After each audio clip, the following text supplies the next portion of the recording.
wow, what a disappointment.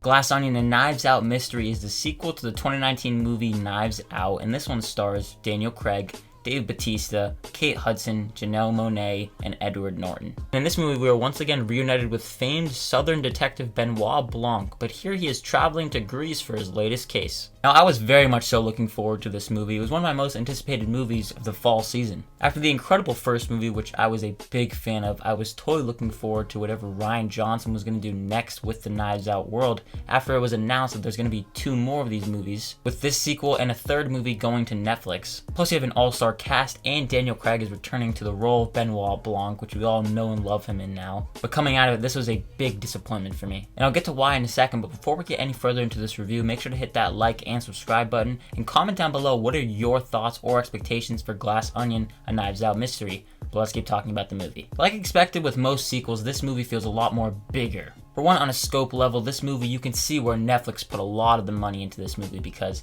it takes place in Greece and there are a lot of big sets. And part of the reason why I think the first Knives Out movie worked so well was because it just felt very small and was a contained story. It very rarely would take place anywhere other than just the main house where everything's going on. But in this movie, it takes place in multiple parts of just the world. And I just wasn't a fan of how they upped the level and scope of it all. I wish they contained a much smaller story, and I think that would have worked for the better. Another thing with sequels being bigger, this movie has a lot more jokes, and there's a lot more comedy. This movie feels very meta. I do feel that for the first hour or so of the movie, most of the jokes were hitting for me. Then for the latter half of the movie, most of the jokes fell flat for me. They were very hit or miss. I didn't like how they referenced a bunch of actors. I feel like all the actors and their characters were just referencing all their Hollywood friends. And if anything, that just goes to why I wish they would have kept a smaller scale. Because that first movie had a bunch of A-list actors, but they just sunk right into the role. That first movie really felt like it took place in its own world. This movie feels like it takes place in our world, which just gets unnecessarily confusing for me at least. Another thing is that the pandemic plays a much bigger part in this movie than I was expecting. They obviously filmed it during the pandemic, and I don't have any problem with movies nowadays referencing the pandemic, but I love it when movies can just transport us to another world and just forget what's really going on in our world. And so I wish this movie honestly didn't even reference the pandemic. It felt unnecessary. It led to a couple jokes here and there. If anything, it just felt like Rian Johnson really wanted to poke fun at social commentary and what was going on during the pandemic and the different types of groups. This movie also just has weak characters and weak performances too.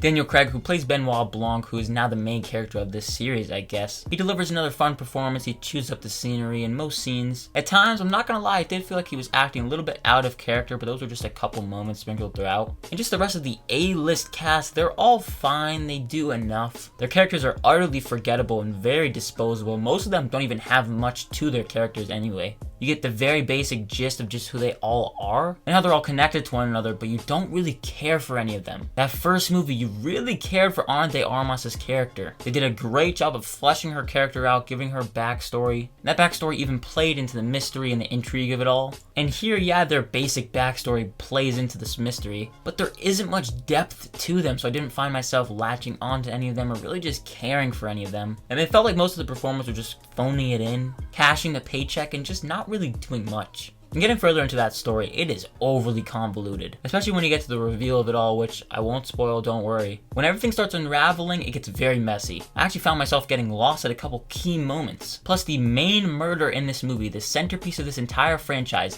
being a murder mystery, the main murder does not happen until an hour into the movie. They do way too much in that first hour of setting up stuff to just fall flat in the end. Plus, you just kind of get bored. And once the mystery finally kicks into gear and you're finally starting to get a little interested, it again just gets overly convoluted. You can get lost easily. And just to add on top of it all, this movie is not fun. That first movie captured that fun energy between the cast and the characters and the witty writing. It was just a blast to watch and easily just sink your teeth into the story. But I mean, here, I personally did not find it to be all that much fun. I definitely think that has to do with the characters and the performances not really doing much for me. Plus, the movie just wasn't all too funny. I will say there are a couple cool cameos, and I guess it's cool to point out with your audience or whoever you're watching it with. But at the end of the day, I was just thoroughly disappointed with this movie. I hope it doesn't sound like I'm crapping on the movie too much. I don't think it's awful. I was just hoping for more, especially with the Knives Out movie, another Rian Johnson movie.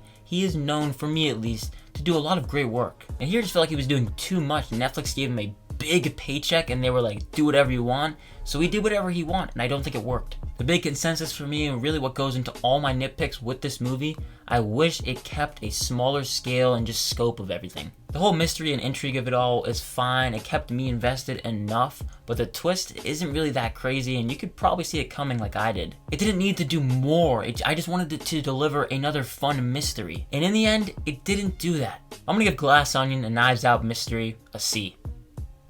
I know I'm probably going to be in the minority on this one, but this one just didn't work for me. But I want to know, what are your guys' thoughts on Glass Onion? Are you looking forward to it? Are you not? Let me know down below in the comment section. And also, if you've seen the movie, let me know down below what you thought of it. But thank you so much for watching this review, and if you did enjoy it, again, make sure to hit that like and subscribe button, plus that notification bell so you don't miss any further videos. And as always, look forward to a bunch more videos coming soon. My name is Ben, people call me Meter, and I'll see you guys in the next one.